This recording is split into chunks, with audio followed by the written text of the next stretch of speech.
एक भूखे कौआ की 4 ज्ञानवर्धक बातें। दोस्तों, चाहे भूखे मर जाना, पर इन लोगों से, इन 4 लोगों से कभी मदद मत मांगना। वो 4 लोग कौन कौन से होते हैं? चाहे कितनी भी मुसीबत आ जाए, चाहे भूखे मर जाएं, लेकिन कभी भी इन 4 लोगों से मदद नहीं लेनी चाहिए। तो जय श्री राधे। दोस्तों, कैसे हैं आप लोग? उम्मीद करता हूं अच्छे ही होंगे। स्वागत है आपका। नए दर्शक मेहमान बंधु हमारे चैनल पर नए नए हैं, उनसे मेरा निवेदन है कि अगर हमारे चैनल पर नए दर्शक बंधु बन करके आए हैं तो हमारे चैनल को सब्सक्राइब कर लीजिएगा और हो सके तो अपने परिवार और दोस्तों के साथ में शेयर जरूर करना। दोस्तों, आज मैं आप लोगों को एक ऐसी कहानी सुनाने के लिए जा रहा हूं जिसे सुनने के बाद आप लोगों को लगेगा कि हकीकत में चाहे मुसीबत कोई हो, चाहे कुछ भी करना पड़े, चाहे भूखे मर जाएं, लेकिन कभी भी इन 4 लोगों की हमें मदद नहीं लेनी चाहिए। दोस्तों, कहानी प्रारंभ करने से पहले आप लोगों से एक निवेदन करूंगा कि कृपया वीडियो को पूरा देखें, क्योंकि जब तक आप लोग पूरा नहीं देखोगे तब तक कोई बात समझ में नहीं आएगी, और जब आपकी कोई बात समझ में नहीं आएगी तो हमारी मेहनत पर पानी फिर जाएगा। चलो, आप लोगों का ज्यादा समय बर्बाद ना करते हुए आ जाओ, कहानी प्रारंभ करते हैं। कि जंगल में और एक पेड़ पर एक कौए का जोड़ा रहता था, कौआ का जोड़ा रहा करता था। मेरे भैया, एक दिन उस जंगल में दोनों एक पेड़ पर बैठे हुए हैं, चारों तरफ निगाह घुमा करके देख रहे हैं कि हमें कोई कहीं पर कोई शिकार मिल जाए, हमें भोजन मिल जाए तो हमारा पेट भर जाए। लेकिन उस जंगल में अकाल पड़ चुका था, सभी जानवर पक्षी वहां से निकल गए थे, थोड़े बहुत कुछ बाकी बचे थे। मेरे भैया, एक दिन नहीं, उन्हें कई दिन हो गए भूखे, उन्हें भोजन तक नहीं मिला। दोनों भूखे बैठे। तब तक क्या हुआ कि कहीं से एक लोमड़ी और एक छोटा सा शिकार का टुकड़ा लेकर के आकर के और उसी पेड़ के नीचे बैठ करके खाने लगी। पेड़ के नीचे बैठ करके भोजन कर रही है। तो जो कौआ की मादा थी, कौबी, उसने कहा है ऊपर से पेड़ से, बहन आज 2 दिन हो गए, हमें कुछ खाने के लिए नहीं मिला, अगर तुम्हारी थोड़ी सी मेहरबानी हो जाए तो हमें कुछ थोड़ा बहुत मिल जाए। लोमड़ी ने मन ही मन में विचार किया, ऊपर देखा, रे वाह, कौआ का जोड़ा बैठा है। फिर विचार किया कि ये भोजन का थोड़ा सा टुकड़ा है और इसमें से ये मांग रही है? लेकिन आप तो जानते हो कि लोमड़ी कपट से भरी हुई होती है हर समय। लोमड़ी ने अपने मन में कपट भाव से कहा है, सुन आजा, अगर तू मांग रही है तो मैं तुझे जरूर दूंगी और इसे खा करके अपना पेट भर लेना। लेकिन लोमड़ी के दिमाग में विचार आ रहा है कि जैसे ही ये नीचे आएगी तो भोजन का टुकड़ा छोटा सा है, इसे तो नहीं दूंगी, लेकिन पकड़ करके इसे भी खा जाऊंगी। आहा, मेरे भैया, जैसे ही वो कौवी उड़ने के लिए तैयार हुई, कौआ ने एकदम पकड़ करके बिठा लिया। बोले, पागल है तू, बिल्कुल, कहां जा रही है? तुझे मालूम है ये कौन है? शिकारी है, और ये तुझे जिंदा चबा जाएगी, और तू इससे मदद मांग रही है, ये तेरी मदद जीवन में नहीं करेगी। कौवी ने कहा, बोले पागल हो तुम? अभी तुम्हारे सामने मैंने पूछा था और इसने हाँ कर दी है। बोले हाँ कर दी है, मानता हूं, लेकिन जब तू नीचे गई तो अपने उस भोजन के टुकड़े को बाद में खाएगी, पहले तुझे खा जाएगी। बोले पिया, पागल हो गए हो तुम? जब इसने वचन दिया है तो ये हमें नहीं खाएगी। तो कौआ कहने लगा, आज तू जो बेवकूफी कर रही है वही कुछ दिन पहले एक तोताओं ने बेवकूफी की थी, ऐसे जड़ लोगों की मदद मांग करके। सुन, मैं तुझे बता रहा हूं कि इसी जंगल में हम और आप रहते हैं। इसी जंगल में एक पेड़ में बरगद की खो में और एक तोता का जोड़ा रहा करता था, और उसी बरगद की दूसरी खो में और एक सर्प रहा करता था। तो वो सर्प इतना दुष्ट, इतना अत्याचारी था कि जब जब वो तोती और बच्चा देती, जब जब उसके बच्चा पैदा होते, अंडा देती, उसमें से बच्चा निकलते, तब तब वो सर्प जाकर के उन्हें खा लेता था हर बार। लेकिन मजबूर तोती कुछ कर भी नहीं सकती थी। मेरे भैया, एक बार हुआ, 2 बार हुआ, जब कई बार उसके बार बार उसी टाइम पर जब अंडे से बच्चे निकले तो वो सर्प दुष्ट जाकर के खा लेता था। अब तो आप जानते हो मां की ममता क्या होती है। तोती बहुत रोती थी, लेकिन दोनों, तोता और तोती, कुछ कर भी तो नहीं सकते। मेरे भैया, अब एक दिन और तोती बैठी हुई रो रही थी। तब तक उसी डाल पर आकर के एक जलकाक बैठ गया और उस जलकाक ने आकर के कहा, क्यों रो रही हो बताओ।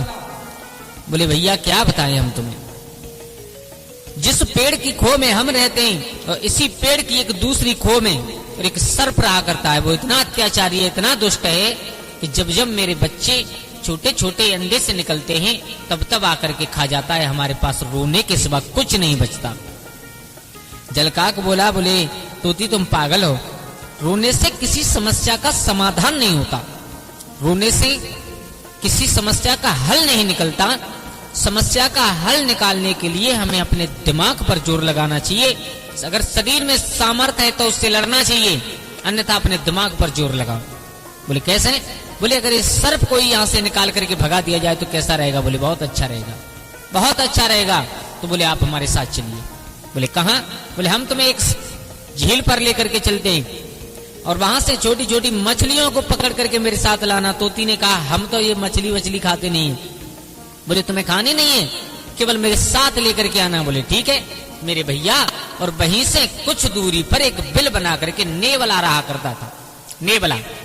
तो वो जलकाक और तोता और तोती तीनों कहा उस झील से मछली पकड़ करके लाए और एक मछली तो ला करके उस नेवला के द्वार पर रख दी, दूसरी मछली थोड़ी सी दूर पर रख दी, तीसरी मछली थोड़ी सी दूर पर रख दी। इसी प्रकार उन तोता तोती ने और उस जलकाग ने एक एक करके मछली जिस पेड़ के बिल में, जिस पेड़ की खो में वो सर्प रहा करता था वहां तक ला करके रख दी।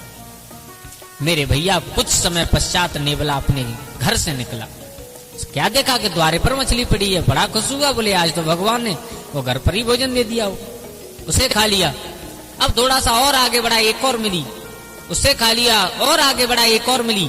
मेरे भैया ऐसे ही धीरे धीरे करके और वो आगे बढ़ता चला गया। कहां?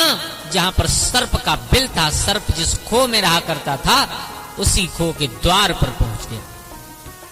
अब जो द्वारे पर, सर्प के द्वारे पर मछली पड़ी थी, उसे खा करके नेवला के दिमाग में एक बात आई। बोले मेरे बिल से और यहां तक इस खो तक मछली क्रम बाई क्रम पड़ी मिली मुझे, हो सकता है कि इस खो में कुछ हो। मेरे भैया इतना सोच करके अब वो तोती और तोता और जलकाग तो पेड़ की डाल पर बैठे देख रहे, और जितना सोच करके वो नेवला उस खो में अंदर गया, जाकर के सर्प को देखा। तो आप जानते हो कि सर्प और नेवला की दुश्मनी कितनी बड़ी होती है। मेरे भैया नेवला ने थोड़ी देर में लड़ते लड़ते उस सर्प को मार दिया। अब जैसे ही सर्प को मार करके नेवला उस खो से बाहर निकला, जिसका मुंह खून से सना हुआ था, देख करके तोती और तोता बहुत खुश हो गए।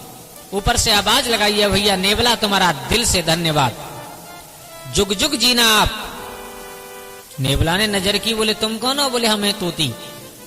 नेवला समझ गया, बोले इनकी करामात है कि मुझे ये लोग यहां तक लेकर के आए। तोता और तोती कह रहे हैं तुम्हारा दिल से धन्यवाद।